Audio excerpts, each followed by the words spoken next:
আসসালামু আলাইকুম রহমতুল্লাহি ওয়া হ্যালো ভিউয়ার্স, সিওর সপ্তম টিউটোরিয়ালে আপনাদের স্বাগতম। তো আজকে আমরা আলোচনা করব যে ওয়ার্ল্ড ওয়াইড ওয়েবটা কিভাবে কাজ করে সেটা দেখার চেষ্টা করব। তো অনেকেই ভাবতে পারেন যে এখানে লেখাগুলো শুধু ইংরেজিতে লিখে দিয়ে বা আমি বাংলাও দিতে পারতাম বা রো কলাম বা এখানে ঘর আকারে সাজিয়ে দিতে পারতাম। সো বেসিক্যালি আমি একটু এইভাবেই করছি, একটু বাট আমার স্টাডি আছে বা আদার্স আছে, সো আমি চেষ্টা করতেছি নিজে যতটুকু পারি আপনাদের বোঝানোর। তো আমার সাধ্য অনুযায়ী আমি চেষ্টা করতেছি, মানুষের ভুল ত্রুটি হয়, সো আশা করি আপনারা একটু আহ, আহ, ধৈর্যের সাথে নেবেন, কোনো অপ্রয়োজনীয় বা মন্তব্য করবেন না আশা করি। আর যদি আরো ভালো কিছু করা যায় বা সাজেস্ট আমাকে দিবেন, অবশ্যই আমি জ্ঞান আহরণের জন্য আমি সর্বদাই প্রস্তুত থাকি যেখানে আমি যাই। তো আসলে আজকে আলোচনা করব কিভাবে ওয়ার্ল্ড ওয়াইড ওয়েবটা কাজ করে। ওয়ার্ল্ড ওয়াইড ওয়েবটা কাজ করে internet basic client server format as noun Shaon in the following image. আচ্ছা, নিচে আমরা একটা ইমেজ দেখব। সো এটা দেখার পূর্বে আমি আপনার এটা এই লেখাটা ব্যাখ্যার পূর্বে আমি আপনাদের একটা ছবি দেখাতে চাই। আপনারা একটু ছবিটা দেখুন, তাহলে হয়তো বা আর একটু ভালো বুঝতে পারবেন। এখানে আপনারা ছবিটা দেখতেছেন যে আপনারা প্রথমে আমরা আলোচনা করছিলাম যে আপনি কখনো ওয়েবসাইট বা কোনো ওয়েব পেজ যখন আপনি ক্রিয়েট করবেন তখন ওটা একটা ডাটাবেসটা সার্ভারে মজুদ থাকে।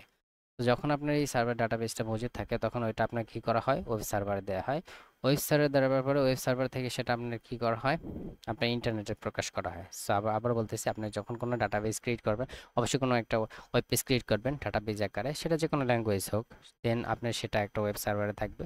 ওয়েব সার্ভার থেকে সেটা আপনার ইন্টারনেটে প্রকাশ করতে হবে। ইন্টারনেটে প্রকাশ করার পর ইন্টারনেটে প্রকাশ করার পরে আপনার ক্লায়েন্টরা সেখান থেকে আপনার লোকাল পিপল কম্পিউটার, অর্থাৎ মোবাইল হোক বা কম্পিউটার হোক বা বিভিন্ন ডিভাইস থেকে হোক, যখন সার্চ দিবে তখন ইন্টারনেট থেকে আপনার এটা ওই ক্লায়েন্টের কাছে চলে যাবে ডেস্কটপে।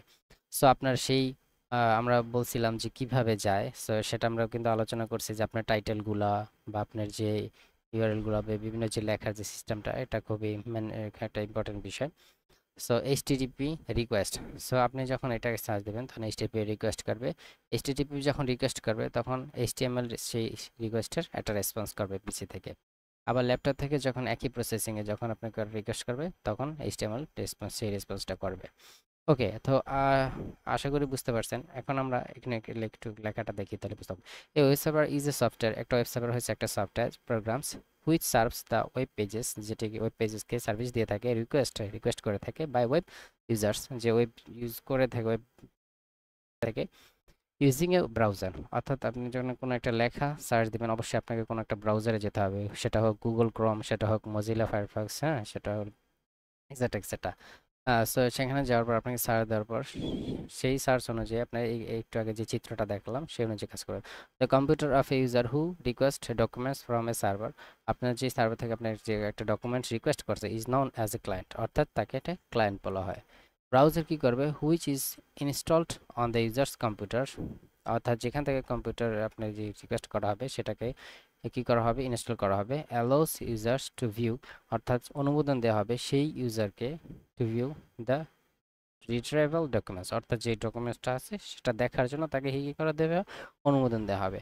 এখন এখানে একটু কথা আছে, তো সব ওয়েব ব্রাউজার ওয়েবসাইট কিন্তু আবার পাবলিশ থাকে না, কিছু আছে আপনাকে আহ, কিছু স্টেপগুলো পার করে আসতে হয়, যেমন সাইন ইন করতে হয়, সাইন আপ করতে হয়, যেমন আপনারা জানেন অ্যাকাউন্ট ওপেন করতে হয়, যেমন আমরা যদি বলি টুইটার বলি, ফেসবুক বলি, এগুলো কিন্তু আপনার অবশ্যই অ্যাকাউন্ট খুলে তারপর আপনাকে এই পেজে যেতে হবে।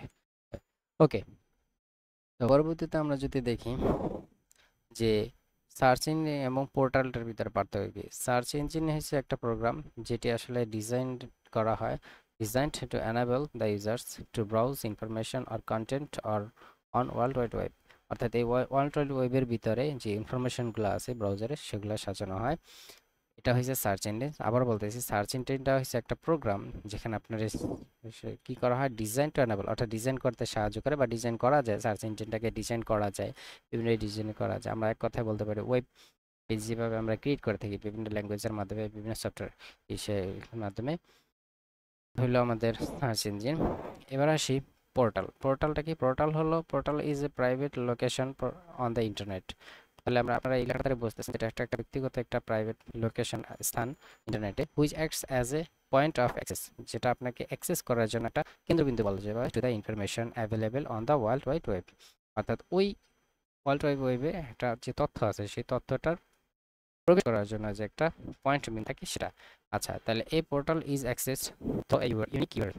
তাহলে বোঝা গেল যেহেতু আপনার এখানে এখানে পোর্টালটা কাজ করে কেবলমাত্র একটা অ্যাক্সেস প্রসেসের জন্য, সো এখানে অবশ্যই আপনাকে এই তথ্যের জন্য একটা ইউনিক ইউআরএল ইউজ করতে হবে। হ্যাঁ, ইউনিক ইউআরএল ইউজ করতে হবে এবং ইউনিক ইউজার নেম এবং পাসওয়ার্ড দিতে হবে। আদারস একই নাম পাসওয়ার্ড তো আপনি দিতে পারবেন না। হ্যাঁ, তো আশা করি বুঝতে পারছেন পোর্টাল জিনিসটি। আচ্ছা, apart from URL personal log in is required. যেখানে পার্সোনাল লগ ইন প্রয়োজন হয়, যেমন আপনি ফেসবুকে যেতে চান, সো ফেসবুকে যেতে গেলে আপনার পোর্টালটা অবশ্যই ইউনিক হতে হবে, আদার্স তো আর এক হবে না। To see the content on a portal, যেমন আপনি ফেসবুকে বিভিন্ন ভিডিও অডিও বা বিভিন্ন যে শর্ট ফিল্ম বা ওয়াচ যেগুলো ছাড়ে সেগুলো আপনি দেখতে চান, সো সেখানে অবশ্যই আপনাকে যে পোর্টালটা আছে সেটা সে ফলো করে আপনি যেতে হবে। আচ্ছা, some of the popular portal are এরিয়া ফেসবুক, এই যেখানে কিছু এক্সাম্পল আছে facebook.com, gmail.com, twitter.com এটসেট্রা। মোটামুটি আমরা পোর্টাল এবং সার্চিং বিষয় বুঝতে পারছি। আমি আবার এক কথা যদি এটাকে দুইটাকে বুঝাইতে চাই তাহলে ব্যাপারটা এরকম, সার্চিংটা হচ্ছে একটা সাজানো গুণ করতে এবং সে আপনাকে